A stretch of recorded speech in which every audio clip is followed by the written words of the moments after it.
भगवान राम, आप मर्यादा पुरुषोत्तम कहलाए। आपने समाज के लिए न्याय किया, राजा के रूप में आदर्श गढ़े।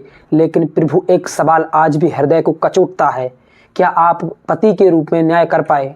माता सीता, जिन्होंने वनवास सहा, रावण की कैद सही और अग्नि परीक्षा भी दी, वह पहले ही हर परीक्षा में खरा उतर चुकी थी। फिर भी प्रभु, समाज के एक प्रश्न पर आपने उन्हें फिर अकेला छोड़ दिया। आप राजा थे, समाज की मर्यादा बचानी थी, यह हम भी समझते हैं, लेकिन आप एक पति भी थे। आपने जनकपुर में माता सीता के साथ 7 फेरे लिए थे और जीवन के सभी सुख दुख में साथ निभाने का वचन दिया था। जहाँ विश्वास, जहाँ साथ, जहाँ संरक्षण आपका धर्म। माता सीता ने कभी सवाल नहीं किया, कभी शिकायत नहीं की, बस कष्ट सहती रहीं। प्रभु राम, आपने आदर्श राजा बनकर इतिहास रचा, लेकिन उसी इतिहास में एक पत्नी का मौन दर्द भी लिखा गया है। आज हम आपसे कोई आरोप नहीं लगा रहे हैं, बस वही व्यथा बता रहे हैं जिसने कभी माता सीता का दर्द नहीं जाना। भगवान राम, जब हम यह नाम लेते हैं तो सिर अपने आप झुक जाता है, क्योंकि आपने मर्यादा सिखाई, कर्तव्य सिखाया, त्याग सिखाया। आप केवल एक राजा नहीं थे, एक आदर्श थे। लेकिन प्रभु, आज यह वीडियो भक्ति से नहीं, दर्द से शुरू होती है। आज कोई स्तुति नहीं है, आज एक प्रश्न है। आपने पिता की आज्ञा पर राज्य छोड़ा, राजकुमार होकर वनवास स्वीकार किया। आपने कभी नहीं कहा यह मेरे साथ अन्याय है। आपने समाज को दिखाया कर्तव्य क्या होता है। आपने रावण जैसे अधर्म के प्रतीक को हराया। आपने न्याय किया, आपने धर्म बचाया, इसमें कोई विवाद नहीं। आप राजा राम थे और राजा राम अपने कर्तव्य में अड़ग थे। लेकिन प्रभु, आपके साथ साथ एक और जीवन चल रहा था, माता सीता। वह कोई देवी नहीं थी, उस समय वह एक पत्नी थी। राजमहल छोड़कर आपके साथ वन आई, कांटे, भूख, भय, अपमान सब कुछ सहा। जब आपको वनवास मिला तो आपने वनवास चुना, सीता ने आपको चुना। यह त्याग था, लेकिन यह प्रेम भी था। लंका में सीता का हरण हुआ, उन्होंने अपने चरित्र की रक्षा की। जब युद्ध समाप्त हुआ तो परीक्षा सीता की नहीं थी, परीक्षा समाज की थी। लेकिन परीक्षा देने को सीता को कहा गया, अग्नि में उन्हें उतरना पड़ा, समाज को नहीं। प्रभु, आप तब भी चुप थे, राजा की मर्यादा के कारण। लेकिन पति का हृदय कहाँ था? समाज ने कहा अब भी संदेह है, समाज ने कहा अब भी प्रश्न है। समाज हमेशा बोलता है प्रभु, लेकिन कभी जिम्मेदारी नहीं लेता। समाज उंगली उठाता है, लेकिन आग में नहीं उतरता। और आपने समाज की आवाज को ही न्याय मान लिया। प्रभु, यहाँ शब्द भी कांप जाते हैं जब एक गर्भवती स्त्री को वन में छोड़ दिया जाता है। कोई अपराध नहीं, कोई दोष नहीं, सिर्फ समाज का डर। आप राजा थे, लेकिन उस दिन एक स्त्री अकेली थी। लव कुश का जन्म भी अकेले सहा, बच्चों को संस्कार अकेले दिए। इतिहास ने राम को याद रखा, लेकिन सीता को बहुत कुछ सहना पड़ा।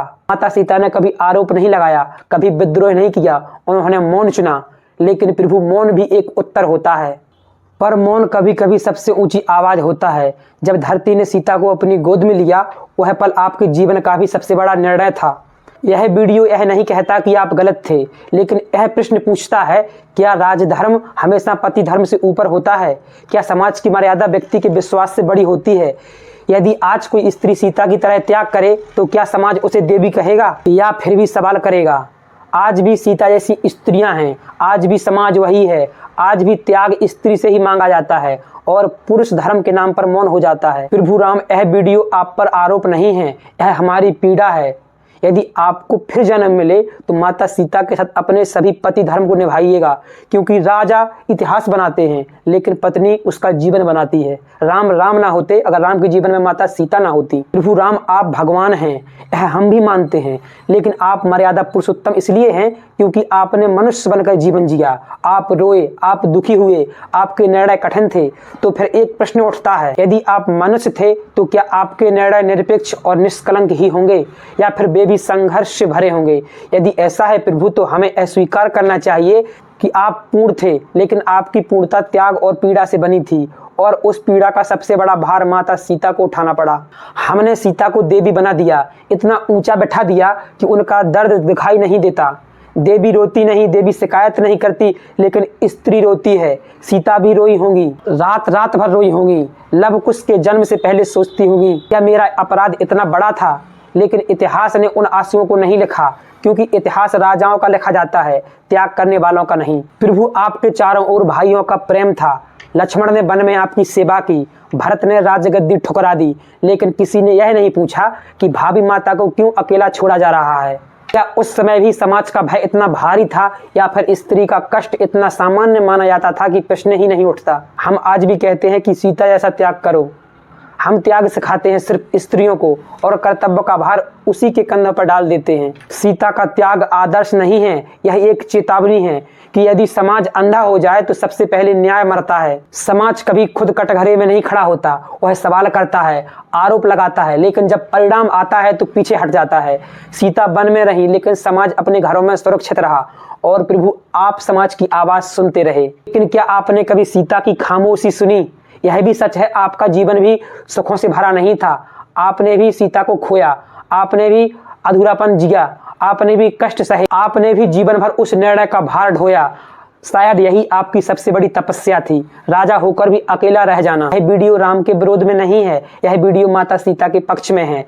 यह वीडियो हर उस स्त्री के पक्ष में है जो समाज के डर से अकेली छोड़ दी जाती है। यह वीडियो हर उस पुरुष के लिए है जो धर्म के नाम पर मौन हो जाता है। और प्रभु राम, यदि आज सीता फिर जन्म ले तो क्या समाज बदला होगा या फिर वही अग्नि या फिर वही वनगमन या फिर वही मौन? यह प्रश्न आज भी खुला है।